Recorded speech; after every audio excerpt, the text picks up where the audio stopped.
ఇప్పుడు ప్రపంచ వ్యాప్తంగా భారతీయులు ప్రతి పండుగను మలబార్తో జరుపుకుంటారు. ఎందుకంటే మలబార్ అందిస్తుంది అద్భుతమైన అవకాశాన్ని. ఇది మీ పండుగలను మరింత ప్రత్యేకంగా చేస్తుంది. కాబట్టి ఇప్పుడు ఎక్కువ సేవింగ్, ఎక్కువ సంతోషాలు, ఎక్కువ సంబరాలు. ప్రతి పండుగకు Malabar gold and diamonds. Hyderabad politics లో ఇప్పుడు హాట్ సెగ్మెంట్ జూబ్లీహిల్స్. ఈ ఉప ఎన్నికని ప్రధాన పార్టీలన్నీ ప్రతిష్టాత్మకంగా తీసుకున్నాయి. ఈ క్రమంలో బీజేపీ ఫోకస్ జయసుధ వైపు మళ్లిందా? జూబ్లీహిల్స్ అభ్యర్థిగా ఆవిడనే బరిలో దించబోతున్నారా? మొన్నటిదాకా అభ్యర్థి ఎంపికపై తర్జన భర్జన పడిన కమలం పార్టీకి జూబ్లీహిల్స్ బైపోల్ విషయంలో లైన్ క్లియర్ అయినట్టేనా అనే ప్రశ్నలు తలెత్తుతున్నాయి. మరి సహజ నటితో ఇటు ఇండస్ట్రీ, అటు మైనారిటీ ఓట్లను బీజేపీ రాపడుతుందా? బీజేపీని ఎదుర్కొనే దమ్ము కాంగ్రెస్, బీఆర్ఎస్ కు లేదంటూ సవాల్ విసురుతున్న కమలం పార్టీ జయసుధతో ఏం చేయబోతుంది?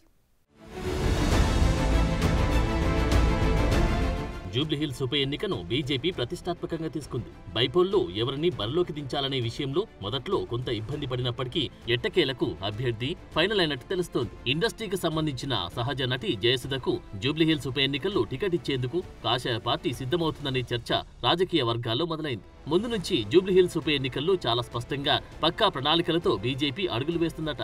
గతంలో జరిగిన దుబ్బాక, మునుగోడు, హుజురాబాద్ ఉప ఎన్నికల్లో బీజేపీ సత్తా చాటింది. అదే ప్రణాళికతో జూబ్లీహిల్స్ ను కూడా కైవసం చేసుకోవాలని చూస్తుందట.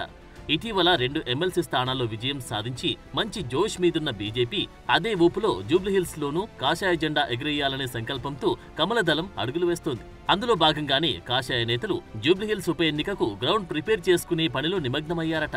Jubilee Hills assembly segment Secunderabad parliament పరిధిలో ఉంది. సికింద్రాబాద్ ఎంపీగా కొనసాగుతున్న కేంద్ర మంత్రి కిషన్ రెడ్డికి ఈ ఉప ఎన్నిక సవాల్గా మారనుంది. 2023 అసెంబ్లీ ఎన్నికల నాటి పరిస్థితులు రాకూడదనే సంకల్పంతో బీజేపీ వ్యూహాలు రచిస్తున్నట్టుగా తెలుస్తోంది.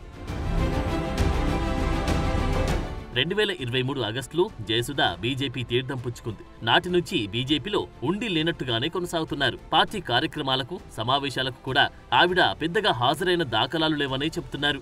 గత అసెంబ్లీ ఎన్నికలకు ముందు బీజేపీలో చేరిన జయసుధ సికింద్రాబాద్, ముషీరాబాద్ స్థానాలు ఆశించారు. కానీ అప్పుడే వచ్చిన వారికి టికెట్ ఎలా ఇస్తారని పార్టీలో పెద్ద ఎత్తున వ్యతిరేకత రావడంతో రాష్ట్ర నాయకత్వం జయసుధకు అవకాశం ఇవ్వలేదు. దాంతో జయసుధ బీజేపీలో అనవసరంగా చేరాననే అసంతృప్తి తన వర్గీయులతో చెప్పుకున్నట్లు ఆ మధ్య వార్తలు వచ్చాయి. ఇటీవలే రాష్ట్ర బీజేపీ అధ్యక్షుడు రామచంద్రరావు జయసుధని కలవడంతో జూబ్లీహిల్స్ అభ్యర్థి జయసుధని అనే చర్చ పార్టీ వర్గాల్లో జోరుగా నడుస్తుందట.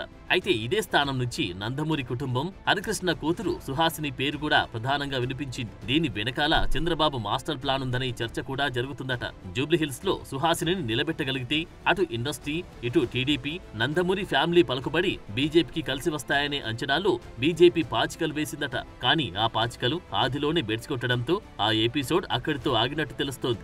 ఇక అదే బైపోల్ విషయంలో కీర్తిరెడ్డి పేరు ప్రధానంగా వినిపించింది. ఇప్పుడు జయసుధ పేరు తెర మీదకు రావడంతో బీజేపీలో అభ్యర్థి అంశంలో ఏం జరుగుతుందనే చర్చ పార్టీ వర్గాల్లో నడుస్తోంది. నిజానికి జూబ్లీహిల్స్ టికెట్ పై చాలా మంది కమలం నేతలు గంపడాశలు పెట్టుకున్నారు. అయితే గత ఎన్నికల్లో దీపక్ రెడ్డి ఘోర వైఫల్యాల ఎత్తుగడలు చూసిన నాయకత్వం ఈసారి అందుకు భిన్నంగా మహిళని రంగంలోకి దించేందుకు సిద్ధమైందట. కాంగ్రెస్, బీఆర్ఎస్ అభ్యర్థుల్ని ఎదుర్కోవాలంటే డబ్బు పలుకుబడి ఉన్న బలమైన నేతకు టికెట్ ఇవ్వాలనే ఆలోచనలో బీజేపీ నాయకత్వం ఉందట. అందులో భాగంగానే సినిమా ఇండస్ట్రీలో పార్టీ బ్యాక్గ్రౌండ్ ఉన్న కుటుంబాల పిల్లలకివ్వాలని కూడా చూశారట. ఇండస్ట్రీ నుంచి అభ్యర్థిని నిలబెట్టగలిగితే ఇండస్ట్రీ మొత్తం బీజేపీ వైపుకి మొగ్గుతుందనే ఆలోచనలో అధిష్టానం ఆలోచన చేసినట్టు చర్చ జరుగుతుంది. అంతేకాదు 10 ఏళ్ల బీఆర్ఎస్ పాలన, 7.5 కాంగ్రెస్ పాలన చూసిన ప్రజలు ఖచ్చితంగా జూబ్లీహిల్స్ ఉప ఎన్నికల్లో బీజేపీకి పట్టం కడతారనే ఆలోచనలో బీజేపీ వర్గాలు బలంగా ఉన్నాయి. కానీ జూబ్లీహిల్స్ ఉప ఎన్నిక అంశంలో రాష్ట్ర బీజేపీ భిన్నాభిప్రాయాలు వ్యక్తమవుతున్నాయట. వీటన్నిటిని అధిగమించి అభ్యర్థి విషయంలో బీజేపీ నాయకత్వం ఎలా ముందుకెళ్తుందనేది సస్పెన్స్ గా మారింది.